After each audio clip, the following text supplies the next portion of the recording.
Ladies and gentlemen, very good morning on our second day here in Singapore of the Bloomberg New Economy Forum. We discussed on a panel yesterday a lot of the implications of climate change and the push for decarbonization.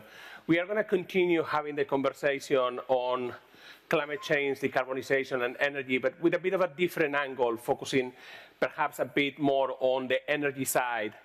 And have an excellent panel from private sector, public sector, academia, traders who are buying and selling energy on a daily basis. And perhaps let me start with buying and selling energy on a daily basis, because I was checking the temperature back at home in London, and I think that for my return to the UK, the forecast when I land at Heathrow Airport is about 1 degree Celsius. It's rather chilly and a bit colder than here in Singapore, unfortunately. I'm looking at my heating bill for the winter, and last winter we were going with a lot of concern, worries in Europe and here in Asia also. So when you look at the winter, and Toshiro, JERA is one of the largest buyers worldwide of LNG, so you really have a very good view. How do you see this winter, or if I may put it more personal, how do you see my heating bill this winter? Thank you, Javier. Yes, it's very difficult to predict anyway. I mean, in this, autumn in Japan, once the Mount Fuji is covered with snow, but suddenly it disappeared yesterday and coming back. You have one of the warmest starts of ever in November. Yes, in Japan, yes. So very difficult to predict. That's my answer to you in a quick math. Does it look a bit better than last winter, at least? I believe and hope to be so, yes. Yngve, if I may ask you, from Norway, you probably are the second supplier of gas to my home after the British North Sea. How do you see the winter? So I think if you go back 6 months, there was a lot of uncertainty, but development has been quite favorable. We have more in store, both of gas and also hydroelectric power than maybe was expected. So it's hard to predict weather, of course, so we'll see how it develops. But I sense a bit more confidence this autumn than last autumn. What that means for consumers is probably lower prices? Well, this, you have to ask the expert here, but at least the sentiment is slightly better. Okay, well, the winter for North Asia and Europe in the Northern Hemisphere is perhaps looking a bit better than last winter, but as the panelists are indicating, a lot is going to depend on the weather, and we simply don't really have that. It's one business, energy trading, where you really have to make a bet on how the weather is going to look like in January and February. That makes a very, very interesting market. Let me come back a bit and put the wide-angle lens on the current energy situation, which has changed a lot over the last 2 years, particularly because of all the geopolitics and the Russian invasion of Ukraine.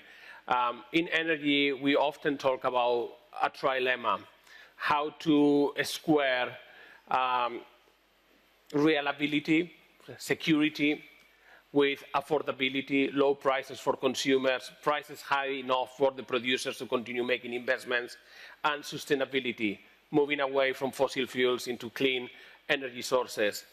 I think that for the last perhaps 20 years in that energy trilemma, we have been moving more towards addressing sustainability. We were more confident on the other two. That has changed significantly over the last 18 months, 24 months. And I just wanted to take a stock, and Deputy Minister, if I may go to you from public policy, on that energy trilemma, where do you see first, if I may ask you, the world, and perhaps later with the African lens, but just generally, where you see from government, we do have a trilemma, how we address this. What do you see? Thank you very much, Javier, and thanks for having me. Let me just start. I promise you that I would really want to enter this discussion from an African perspective to wear different lens. I was listening just now. You're talking about energy price and what it means in winter. So for someone sitting in Africa, so the question will not be price, it will be availability of energy. So with regard to, firstly, the situation, the geopolitical situation we now face in the world, this subject has been deliberated upon since yesterday, quite at length. Firstly, I would want to say that from the South African government, we think that the world has got to act swiftly to help resolve the conflict in the war in Ukraine. When the war started, that had very major implications, in particular for the African continent. You would remember that my president and a few other African presidents had went on a peace initiative to both Russia and Ukraine, given the implications on inflation, food prices, energy prices that it has on particularly the African continent. So I want to also ask my voice that on something that has been discussed since yesterday, and I think South Africa, for many of you, is known on this question, on the conflict in the Middle East, something that we think that requires, as Minister Vivian yesterday said, it is something that we've got to confront head on, and it's got to be solved, and we've got to find a solution for it. Otherwise, it's going to be a mutating problem. Lixia, can you talk a bit about how governments, policymakers, academia sees this energy trilemma from the perspective of Southeast Asia? Well, I think, personally, I think energy security is just a fossil fuel supply security. So for this region, I think because many countries are still using coal, and it can be foreseen that in the short to medium term, they will continue to depend on coal to generate electricity because coal is the most effective energy resources for them. And to be honest, so for the people, they just use whatever energy resources which is affordable to them. So coal will continue to be a major source for many countries in Southeast Asia to generate electricity. And yeah, it's very difficult to balance because coal is not the so-called clean energy. So in the short to medium term, I think for these countries, they need to make more efforts to mitigate the climate change and to search for other kind of relatively clean energy resources. But yeah, to be honest, it's a little bit difficult to balance. But what I would say is that for this region, I mean, because most of the ASEAN regions are small to medium-sized countries, so I think they must be very careful with the pace of energy transition. So it's not very realistic or not very practical for them to transit immediately from, very quickly from coal to renewable energy resources. So the most immediate solution may be natural gas. But natural gas, of course, is more expensive than coal to the region. So, do you think that be a bit careful has accentuated over the last 18 months, that countries are going to be even more careful? Not even more careful, but generally, it's just a general point of view. Generally for countries in this region, they have to be careful with the pace of energy transition, and we need to make sure that the energy transition will not affect energy supply security to this region, because these regions are still, most of the countries in this region are still developing countries, the so-called emerging economies. Toshiro, a lot of those countries that Lixia is speaking about are your clients. When you talk to them, Yeah. what do you sense? I mean, yes, if you look at the Southeast Asian regions, the economic growth, even the COVID-19 situation, above average 6% GDP growth. So if 7 in 10 years compound, the GDP will be doubled. So along with that, the energy demand will be doubled in 2035. It's IEA's prediction. So, and look at renewables. If you look at this region, yes, but since it's intermittency and not so sufficient transmission line is compared with Europe or United States, it's very difficult to support fully support the economic growth of this region. So that's why I agree with Lin-san that in transition time, LNG will be coming up, and later stage, low carbon fuel like hydrogen, ammonia. But LNG has got a lot more expensive. I mean, some of these countries are now effectively priced out of the market. Yeah, that's true. I mean, yes, after the Ukraine, I mean, energy spot prices soared a lot. So that's why the many emerging economies are suffering from buying such kinds of nice low carbon fuel. That's true, Javier. Do you think that those countries will regain confidence that they can use gas as a bridge, considering the experience of the last couple of years with prices? I believe so. I mean, anyway, in traditional manner, we need natural gas or LNG to be placed in Asian economy and then come up to the much cleaner energy like hydrogen or ammonia will come. Yes, yes. Yngve, can I go to you on the same topic, and then I will go to the Deputy Minister? Well, so I think it's been this discussion about energy trilemma, that is somehow we're sitting here and weighing security and affordability and sustainability of energy. I think the major lesson from 2022 is that there's a clear hierarchy. Energy security first. And if you just see that on the price inelasticity of energy. So Europe managed to bring down energy consumption, total consumption with roughly 10%, but it had to triple prices, electricity prices, both in gas and electricity, to make that happen. I think the major lesson of 2023 is that sustainability takes second seat to affordability, and you see that in many parts of the world.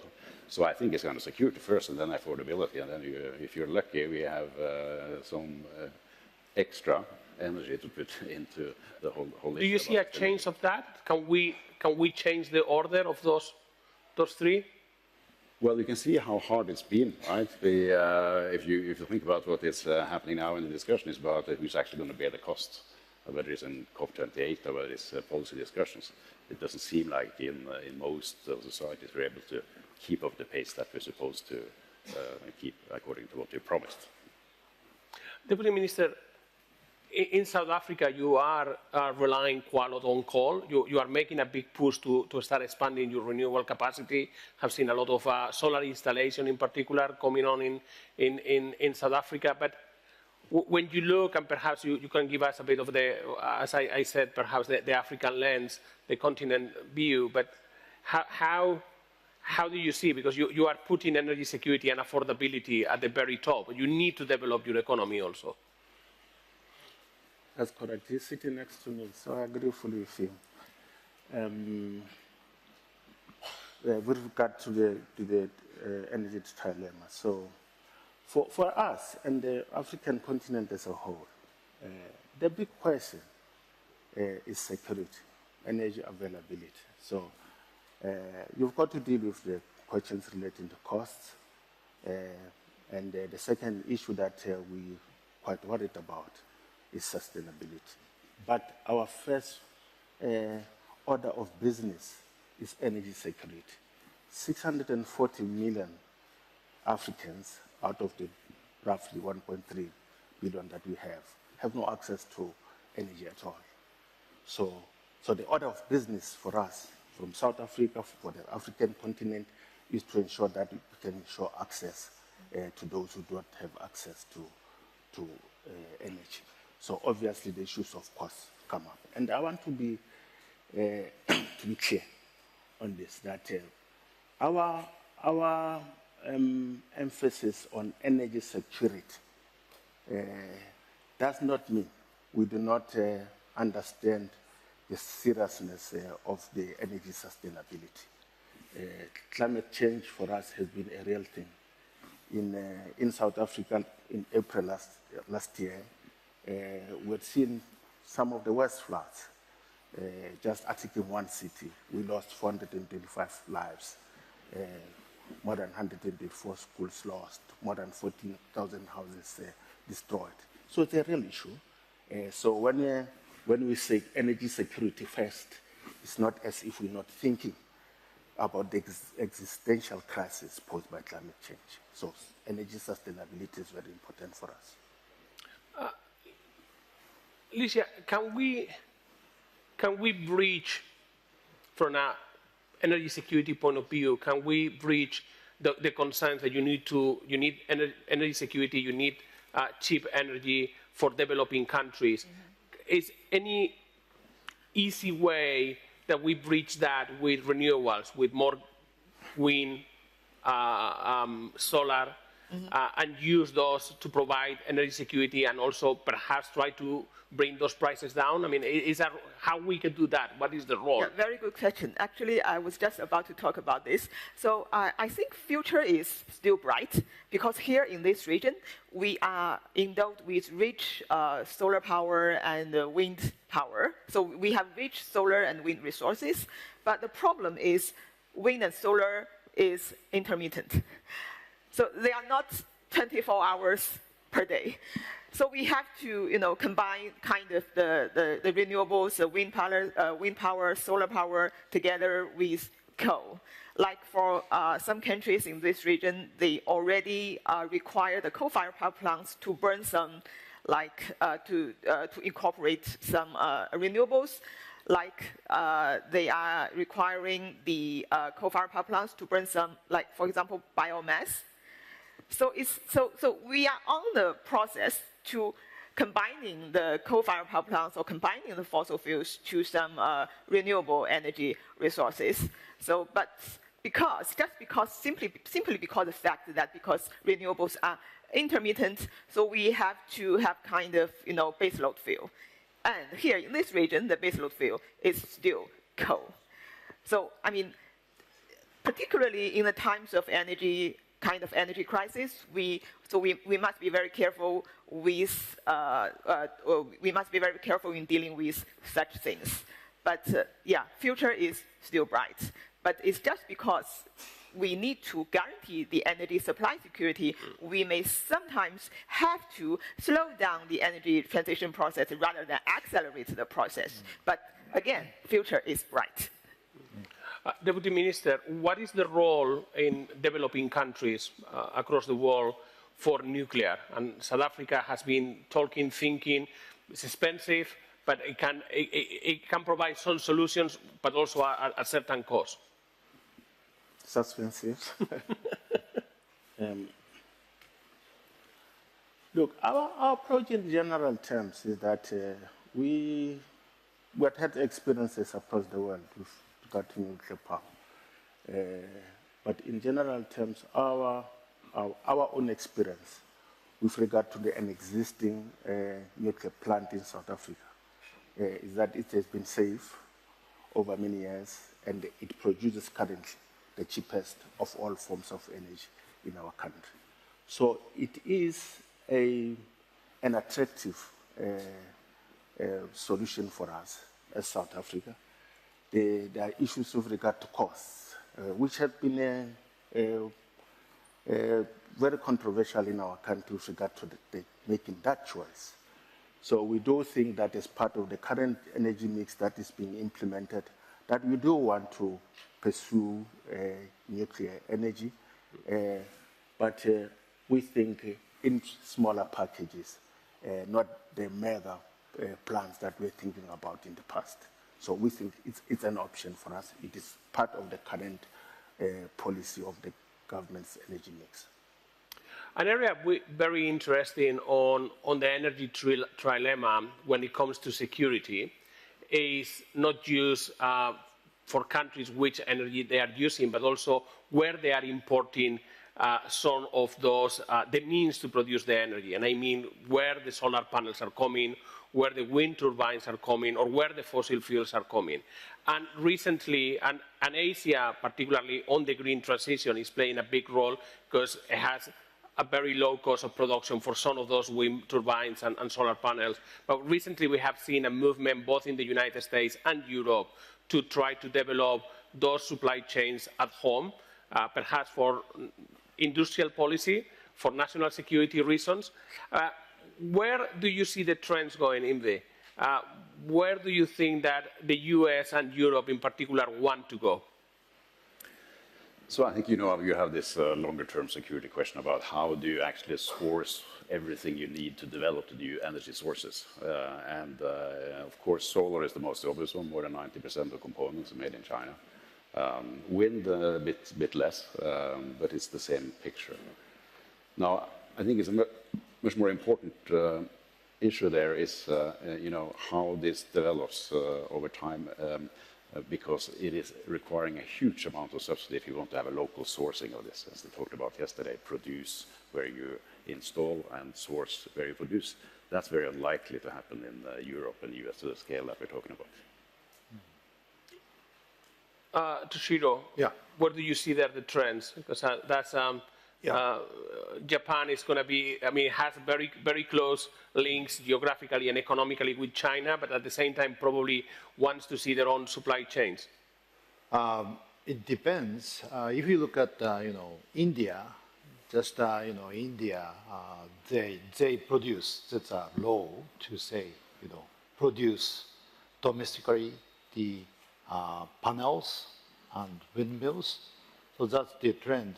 And Japan is not so exceeding such kind of policy to implement at this moment. Lixia, how do you think Asia sees this movement of European and also the US to trying to develop their own supply chains away from supply chains in Asia for green technologies? Well, the green technology, I think, because Southeast Asia is a powerhouse, so I do not think it's very easy to. When we are talking about the supply chain, because Southeast Asia is also a manufacturing base of like the solar PVs, so yeah, I think I believe Southeast Asia can still contribute or can still continue their role to be can continue to play their key role in the supply chain, particularly in the solar PV and the wind turbines sectors. So yeah. Before we continue, please a reminder that you could send questions to me for the panelists using the app. They will come on my iPad. So I encourage you, if you have any particular questions, to start sending them ASAP as we go into the last 5 minutes of our conversation. And I want to change gears a bit and talk about foreign policy and energy and what has changed in the last couple of years. Perhaps I can start with you, the Deputy Minister. When you look at the implications of climate change and energy security and affordability from a foreign policy, when you're having discussions with colleagues, with cabinet colleagues in South Africa, what it means, the kind of the new wall of energy for foreign policy relations? Javier, I think in particular the war in Ukraine has had major implications with regard to what we do on the foreign policy side and the issues relating to energy. During a discussion that the African presidents had with the leadership of France, so President Ramaphosa makes this example about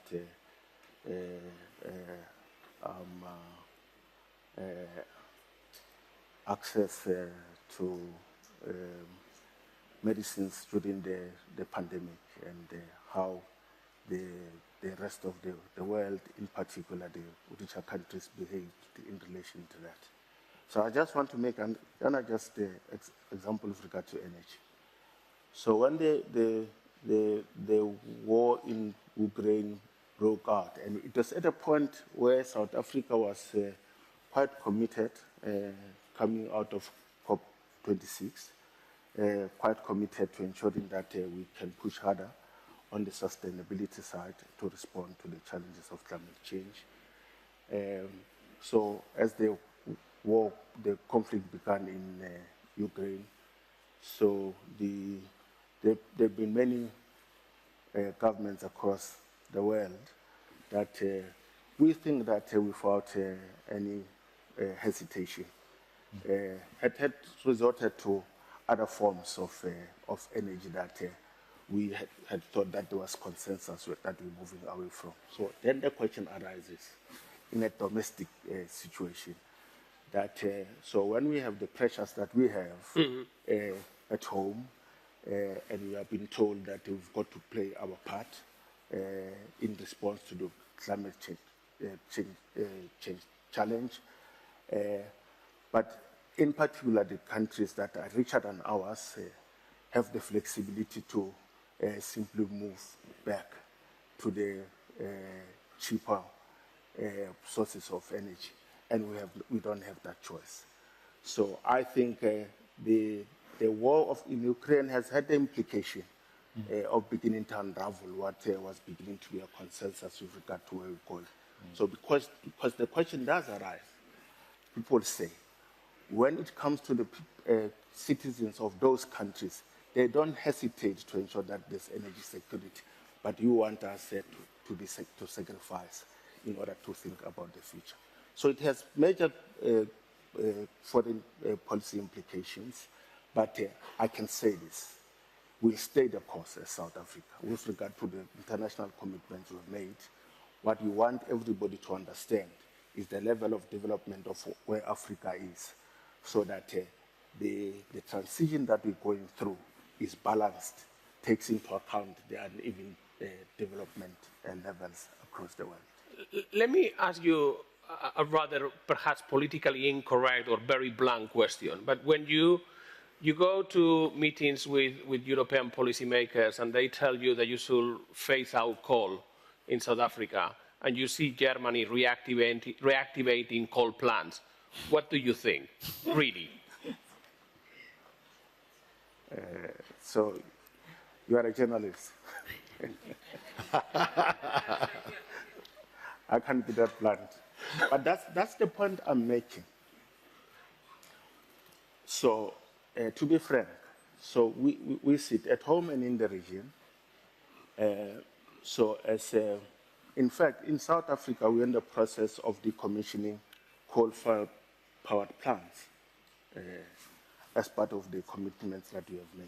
So when the war in Ukraine started, so we saw some countries, with no hesitation at all, switch back to nuclear, switch back to gas, switch back to coal-fired power plants. So it does have an impact with regard to the consensus that we are trying to build with regard to the sustainability of our energy sources and with regard to the future of the world. So I think I can be quite frank on this one, that it is one of the things that you would see back in South Africa. People are beginning to say that we are committed to the agreements that we have made internationally, but the security of energy for our people should be a priority. That's very clear, Deputy Minister. Thank you so much. We are going to end it here, but it's a very interesting point of the discussion because not every country in the planet is at the same speed in the transition on the energy needs and their economic development, and the different nature of that development, it needs to be taken into account when we are thinking about the future of energy. Thank you so much to my panel, and please join me in thanking the panel. Thank you. Thank you.